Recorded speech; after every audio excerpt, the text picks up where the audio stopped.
Ladies and gentlemen, what is up and welcome to today's video where we're going to be talking all about how to win Alliance War in the latest update in Marvel Contest of Champions, which I kind of have a feeling, this guide isn't going to be relevant for too long. Hopefully they're going to update and change Alliance War, because at the moment there's a lot going around about kind of how an Alliance War win is decided, and I'm here to tell you today with math that it is all based on defender diversity, and when those two things are equal, then defender rating is kind of the decided factor on the provision that both battle groups, have explored 100% and have got, all 3 boss kills and stuff like that.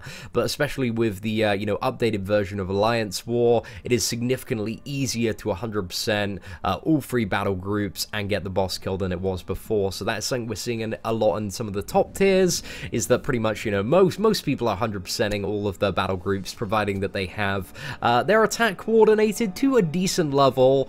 So yeah, we're here also to clear up the myth today that not placing any defenders is the best thing you can do. That's how you win, and I'm gonna tell you how to beat those alliances and what to do. So yeah, let's get started. Now, before we go into some examples of kind of scoring, I wanna talk about the points to take away, which is the main stuff. And the biggest thing really is do not place any duplicate defenders. These result in a net loss, and when I mean duplicate defenders, I mean per battle group. I don't mean across all 3, because defender diversity is linked to the battle group and not all 3 battle groups. So that's something very, very important to kind of bear in mind as well. So, the best alliances, you need to coordinate in every single battle group 50 unique defenders of the highest rating possible, because again, as I mentioned earlier, in a scenario where both alliances explore 100% and both alliances have placed 150 unique defenders, the outcome of that alliance war will be decided on defender rating. So that is important to kind of bear in mind. So let's have a bit of a look. What else do we have there? So I have another one, which is if you can't coordinate at least 111 unique defenders, because that is the kind of point. It's a bit of a difficult one, this. Essentially, if you want to place your defense and make a bit of a tricky defense while also having duplicates, 111 unique defenders is the amount you need to kind of score over an alliance that has not placed any defense in terms of the defender diversity points. So that is something to bear in mind. But again, with every, an additional thing to bear in mind is with every duplicate defender, you result in a net loss of points, if your opponent can 100% clear your battle groups. A lot to take in, but the main thing is, like, every duplicate defender is bad. That is a bad idea, unless you potentially want to give a challenge to the opponent. And in the current state of Alliance War, especially in the top tiers, because all of the nodes are so watered down and so much easier than they were before, it's not really a great idea, and that's not something that I'm going to suggest. But if your alliance cannot coordinate a unique defense, the option is to place no defense, and that is going to get you a lot more points than doing a defense with a lot of duplicate defenders. However, if you place no defense, you will lose to an alliance that can coordinate a unique defense strategy. So yeah, bear that in mind.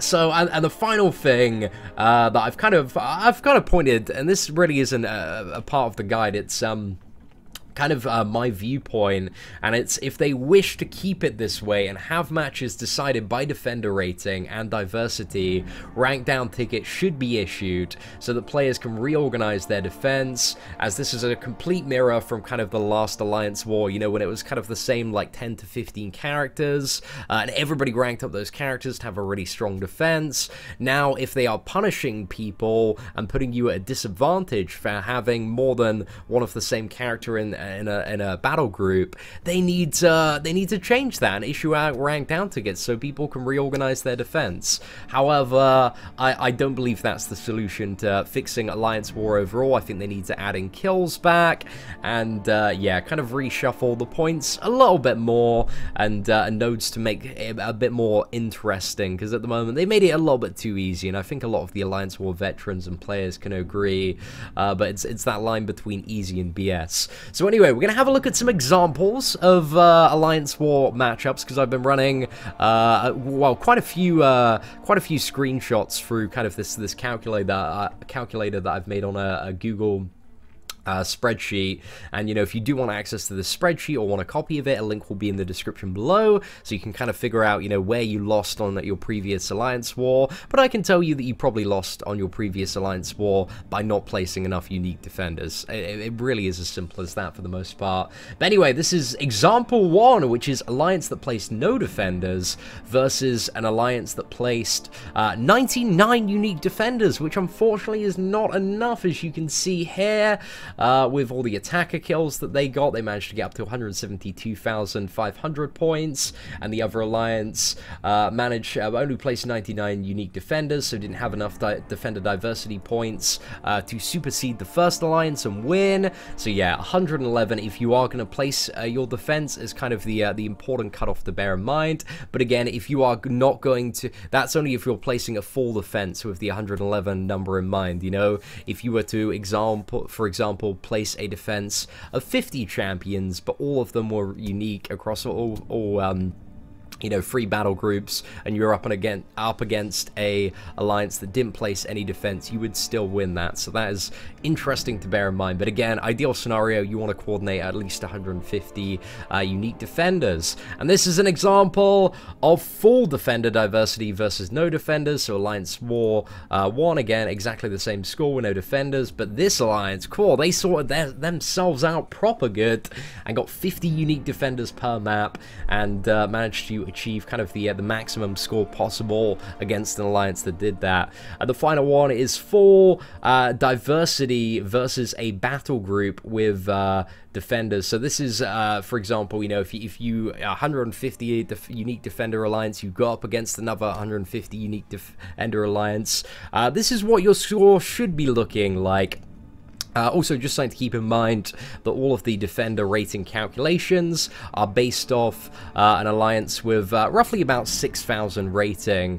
So, you know, if you are an alliance that is significantly lower, sorry, 6,000 is what I meant to say. So if you are an alliance that is significantly lower than that, you might need to place maybe 112, 113 unique defenders. But again, in terms of like defender rating, like the points are really, really minuscule. However, in this kind of perfect hypothetical scenario where you're up and against an alliance, 2 alliances are head-to-head, they've both placed 150 unique defenders, they both fully clear both of the battle groups, then yes, the one with higher rating, it will boil down to the rating. So that is a simultaneous example of why it is important to, you know, coordinate not only the 50 unique defenders, but also make sure that they are all of the highest rating possible. So I think there's going to be a lot of kind of screenshots and conversation going around online, hopefully after this video. But I kind of, yeah, just wanted to clear that up, because I know there has been a lot of discussion about, you know, no Alliance War defense being the best option.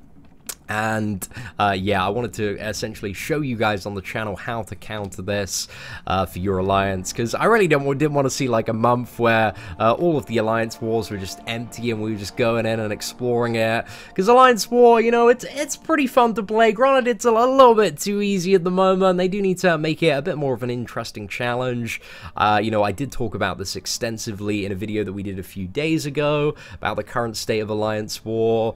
But you know, I've seen the intention here, but they really do need to kind of revisit the scoring and make it more based on like defender kills. I think they really do need to come back, in my opinion, because yeah, I just don't really see it being super interesting that Alliance Wars are decided on defender diversity, and once all the players figure this out, then essentially it's going to boil down to defender rating being the deciding factor. And obviously the players that can afford the most crystals and duplicate champions and offers, those are going to be the players that continually just win Alliance War just because they have the highest rating. You know, it's not going to be based on skill. And, you know, in essence, in a very simple term, that would make Alliance War pay to win to a certain extent. I mean, there could be arguments made, but I think, you know, if the defender rating is all it boils down to, then in my opinion, that is a pay to win system, and that is something that it definitely needs to move away from. But anyway, ladies and gentlemen, once again, thank you for watching this video. If you are looking for a link to the spreadsheet, it will be in the description below. We're back in England now, so videos coming for days, boys. Keep an eye on that sub box. Apart from that, take care, and I hope that you have an absolutely fantastic day.